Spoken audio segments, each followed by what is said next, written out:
Oh boy, I really stepped in it now. I fell in love with the Vikings free agent. I'm in trouble, everybody.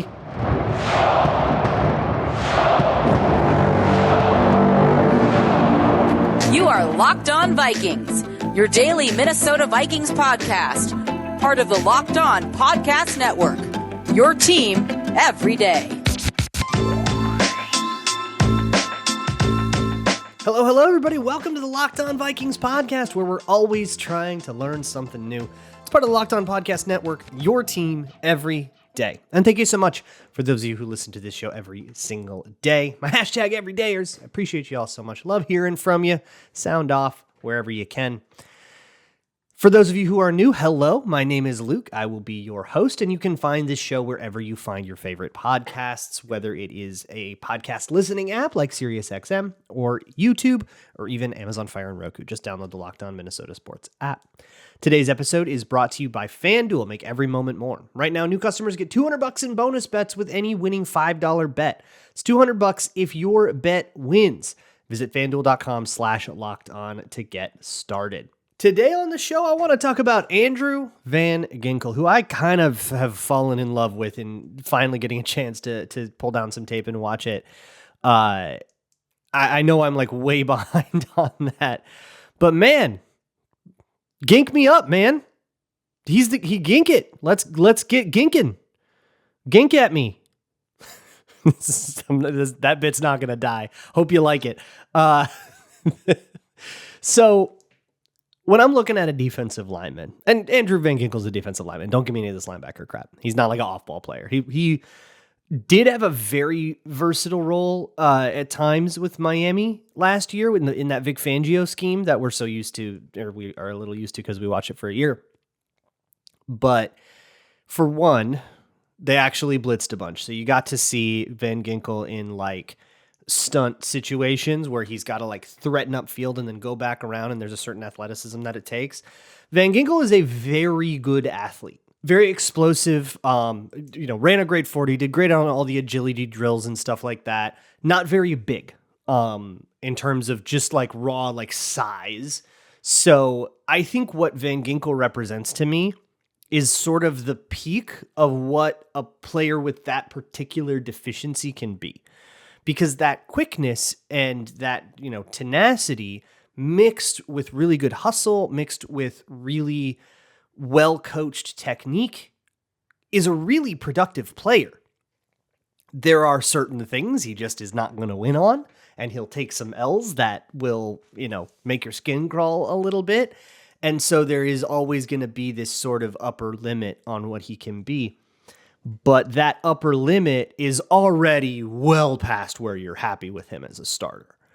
And that's where especially for the value of the contract, and the contract details are out. He's got like a $4 million cap hit, I think, off the dome right now this year. And then next year, it'll be like a $10 or $12 million cap hit that can be restructured out really easily if you do want to make it lower. But even if it's not even that much to begin with, so honestly, probably not even that necessary, but it does seem pretty intentionally built that way. So they're going to want to they are going to probably push some money from that one into a future year. I bet that's part of like their grander plan, which can help them enable with like Justin Jefferson and Darisaw extensions and stuff. But I digress.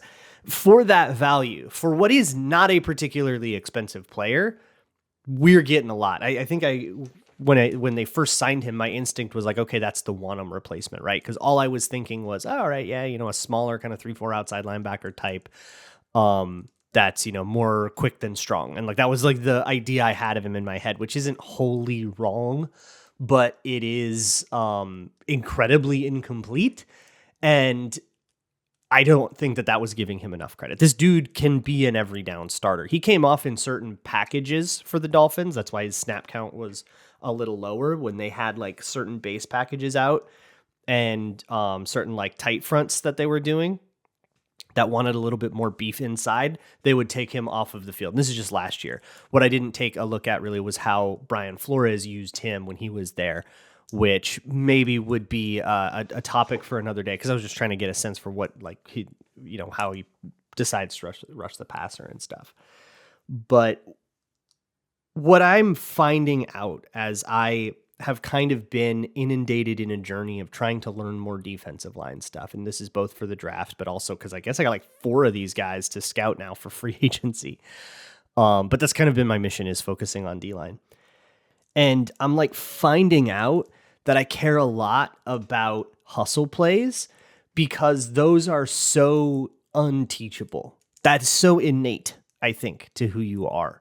And it's what drives me totally nuts about Chop Robinson, is the hustle plays that he makes. Like that, my pupils dilate, and I'm like a shark that smelled blood. It just like gets me hyped up. And you can see some of that with Van Ginkel. But one of the things he does really well is the sort of like a reach and fold. So what I mean by that is, you're playing out on the edge, right? You're a 5 tech. And you attack the outside shoulder of that tackle. Let's say it's a run to the other side, or there was one play against the Cowboys that was a drop back that turned into a scramble. So he's attacking that outside, and he's playing a little bit of contain. Dak Prescott was in the pocket. He didn't like what he saw downfield. He decides to take an escape lane up the middle of the pocket. So he's getting through, I think it was the A gap. And so the reach part of reach and fold is where you can kind of get their near shoulder there, which is outside shoulder in this case.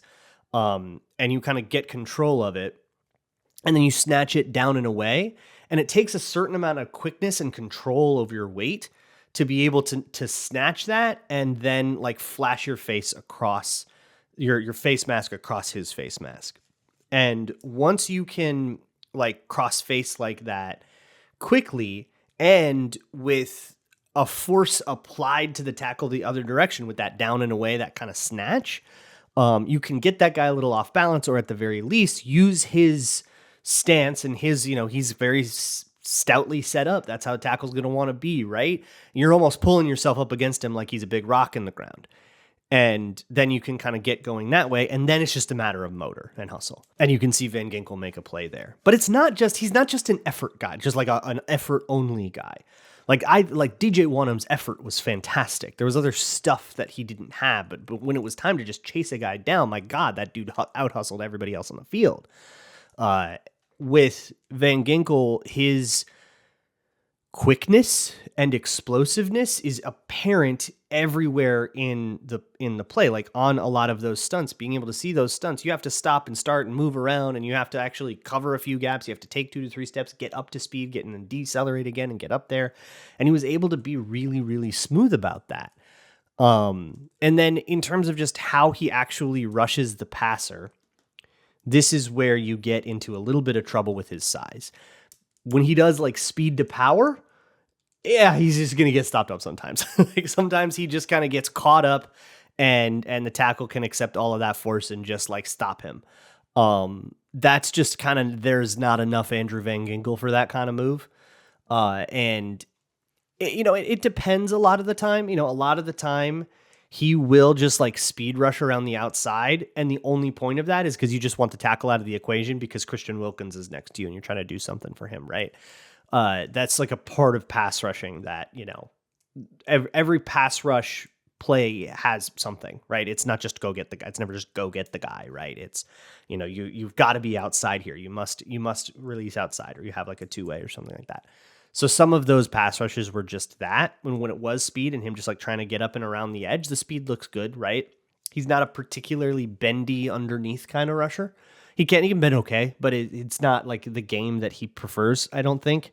I think he prefers to like win, maybe even go too far upfield. And what he does do is he turns the corner really, really sharp and comes back downfield at the quarterback, which is a longer path, but he's fast. So you can get away with that. And one thing with like smaller guys that concerns me, that I'm always looking for comfort on, and I find it with Van Ginkel, is when you actually have to like hammer a pulling guard. So look, guard's coming around his power or whatever, right? Or even a tight end. Somebody's coming across the formation. They're looking to earhole the absolute heck out of you. If you can really set yourself up well, wide base, low shoulder pad, and really exact a force onto that guy and then drive and push. If that puller doesn't actually successfully kick you out past the next lineman, past the tackle, you won that rep. And he's very stout on that. And sometimes he will just be an evader, right? Which the Vikings very clearly love that kind of player. That's Asamoah, that's Ivan Pace, that's Grenard. These guys are evaders, right? That can very easily sort of Mr. Miyagi, which means that he's got all of these different, there's a lot of different potentials. There's a lot of different answers that he has to a lot of different questions the offense can throw at him. So how does Brian Flores use that? And that's what I'm excited to talk about next. Plus, we've got a couple of quick free agency updates as the Vikings are still not done signing players. We got two more new guys to go over. So we'll make sure we get to all of that here on the Locked On Vikings podcast. Today's episode of Locked On Vikings is brought to you by FanDuel. It's America's #1 sports book. And here is the deal. Today is the first day. By the time you are listening to this, your bracket might already be busted because it's the first day of the men's tournament here in NCAA March Madness. So if you're still looking for an extra stake, something to keep you interested now that your bracket is out of it, why don't you go check out FanDuel? If you're new there, new customers get $200 in bonus bets if your first $5 wins, and that $5 bet can be anything. It can be a spread, it can be an over/under, it can be a three-pointer prop, or it can be a heavy favorites money line. As long as it wins, you get your $200 back in bonus bets. So you can bet on Houston to beat whatever their 16 seed opponent is at 40-1. Who's not going to take that? That's crazy. Go get those odds. Go to FanDuel.com/lockedon. What are you doing? Go do it. Ginking on here with the Locked On Vikings podcast. Check out the Locked On Sports Today YouTube feed for a 24/7 sports stream. All things Locked On. This is Locked On Vikings is not the only podcast of its kind. Of course, we are a whole network with Locked On shows for every sports team out there. And the Locked On Sports Today stream has a 24/7 feed of all of them on loop. So go check it out.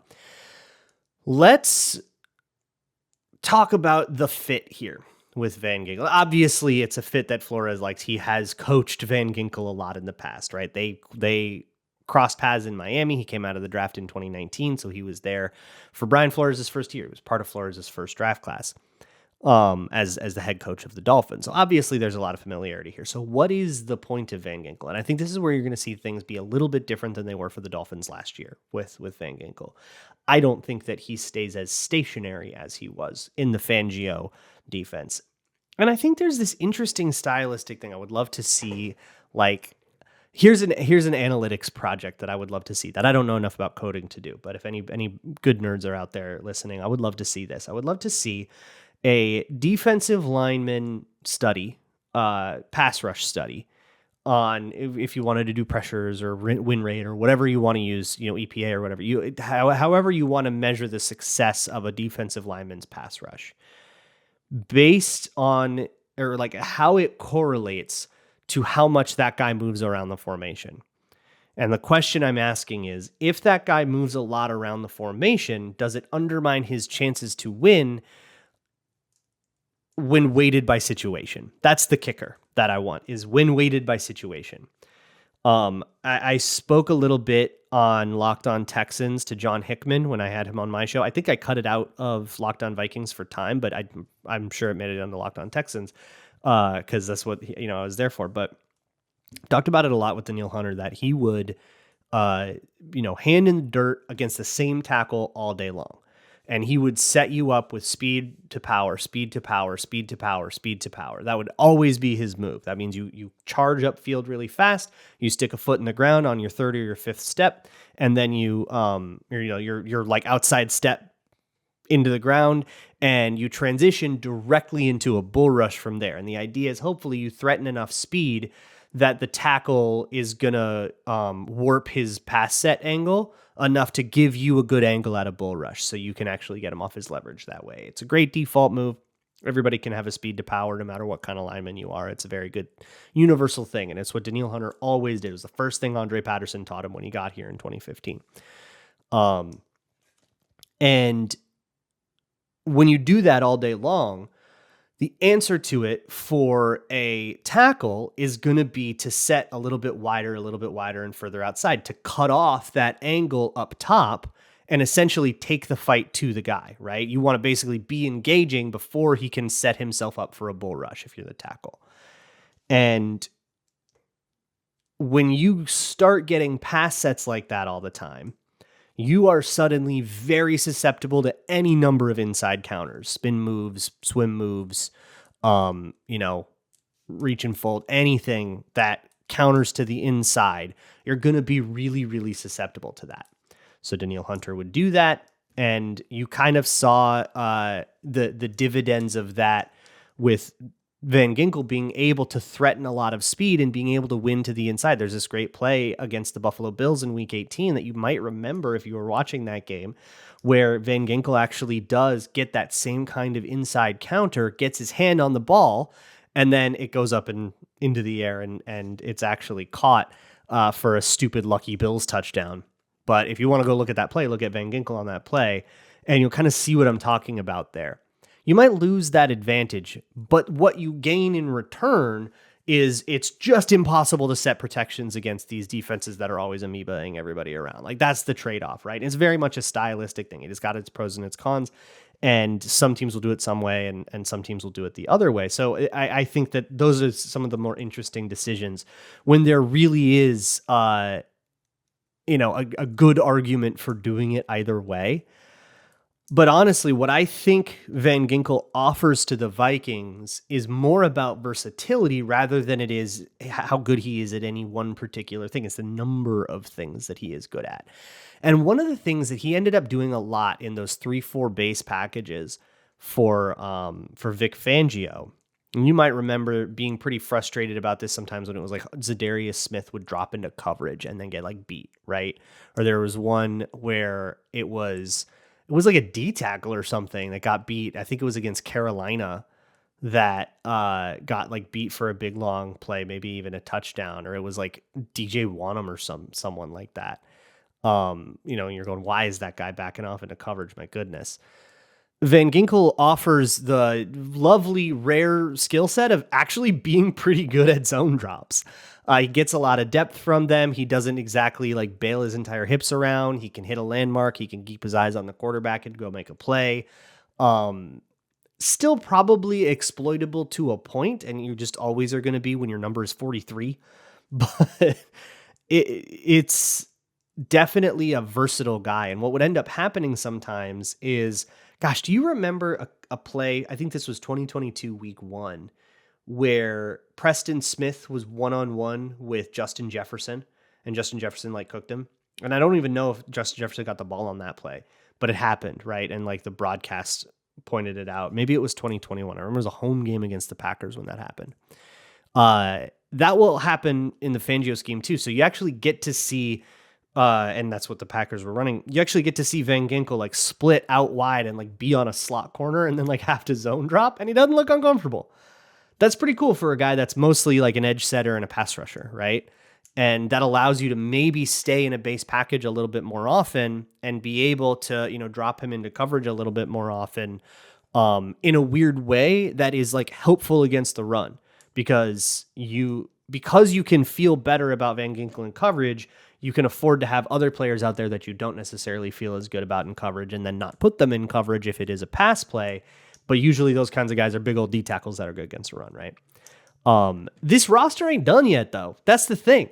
This is still even on the defensive line with the guys that they signed today, which is what we'll talk about next, I still think you are missing a big nose. The Vikings have a lot of Dean Lowrys, between Tillery and Jonah Williams, and not a lot of backup Harrison Phillipses, right? You've got Harrison Phillips, and Jonathan Bullard is a very stout D tackle.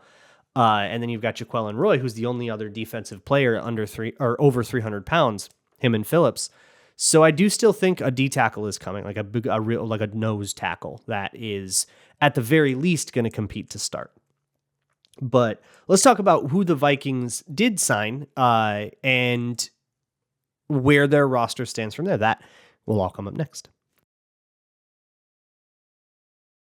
Today's episode of Locked On Vikings is brought to you by BetterHelp. BetterHelp is online therapy made easy, and there are a lot of barriers that can stop somebody from getting into therapy, and I want to discourage you from being discouraged, I guess. A lot of people will try one therapist, and that person's just not right for them, or maybe they just do a bad job, like that can happen, and then they'll be put off from the entire idea and kind of say, especially guys, that'll be like, I don't really need this. This is not for me. This is not my thing.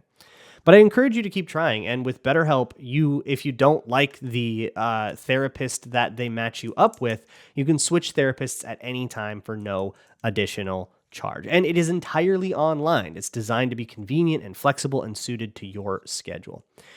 Find your social sweet spot with BetterHelp. Visit BetterHelp.com/lockedon today to get 10% off of your first month. That's BetterHelp, HELP.com/lockedon.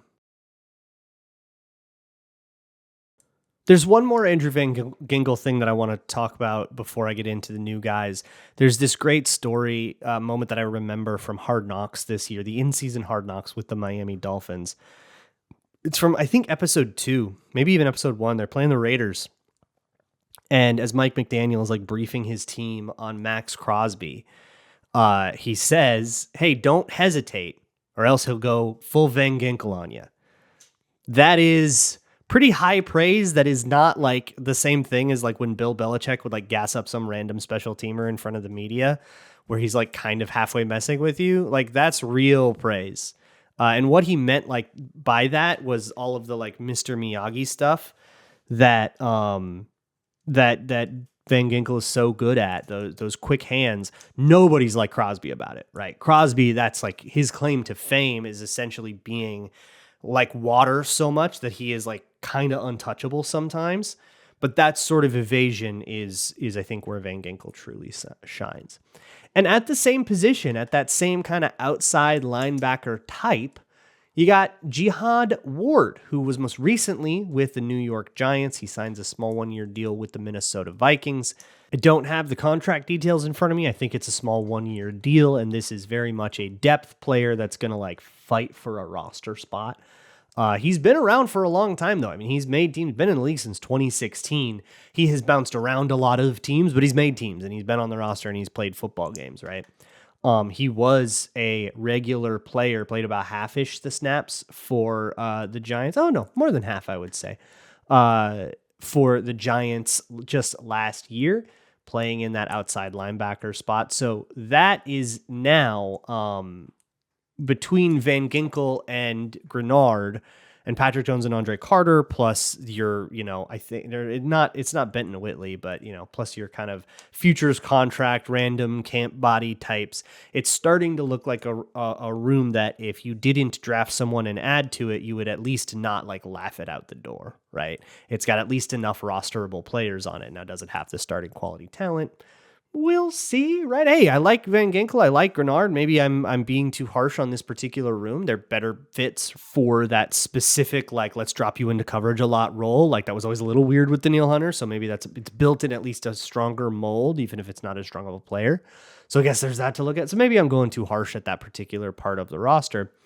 But I think for Ward, this to me is definitely a will he make the team kind of signing.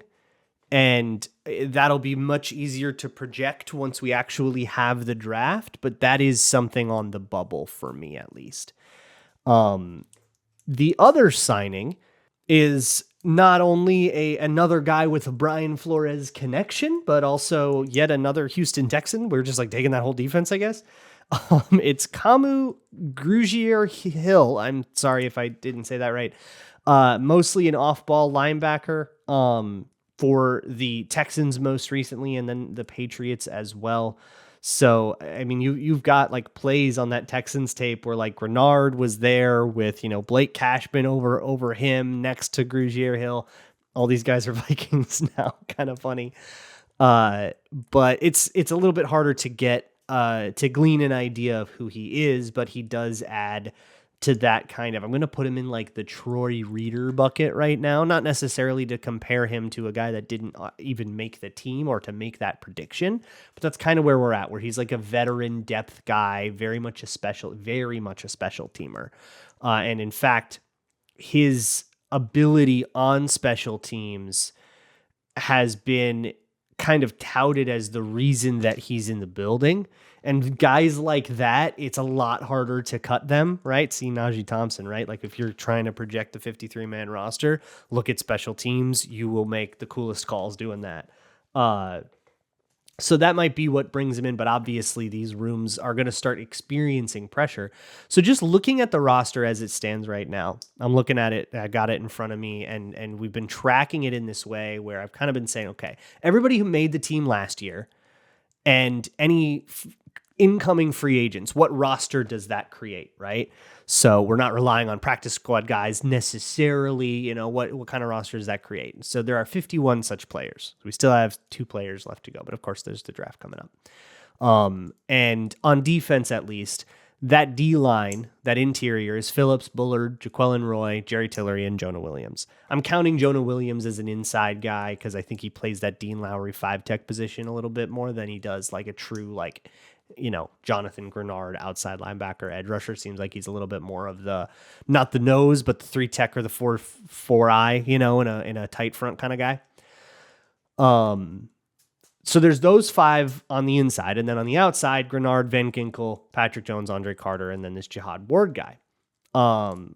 That's 10 defensive linemen. So if you went into camp with that and you added no rookies to the equation and you don't have any surprises from guys that didn't get drafted 2 years ago or whatever, then you have a completed room, right? That's 10 players. You're probably cutting one of those guys already. And that's really like the guys we're seeing this week. I think we're seeing some guys that don't make it to the season, and hey, that's okay, right? Like that's competition. Somebody loses it. But I would bet dollars to donuts that at least one of the guys signed in the last 2 or 3 days between Jonah Williams, Ward, Tillery, one of those guys gets cut. I wouldn't guess that it is Tillery, but hey, bigger surprises have happened before. But I would bet dollars to donuts that one of those guys gets cut, and especially if they draft somebody in the upper part of day 3, where it's a little easier to guarantee that guy a roster spot, I would bet that you might even be cutting more of these guys. So we will still spill some oxygen on these guys, though, as we get past the draft and we get to the Storytime series, where I go over the backstory of every single new player. That is going to come up this summer when most other football shows are resting on their laurels. We are getting to know intimately who's here on the Minnesota Vikings podcast. That's the kind of coverage you won't get anywhere else on the Locked On Vikings podcast. I will see you all tomorrow. And as always, Skol.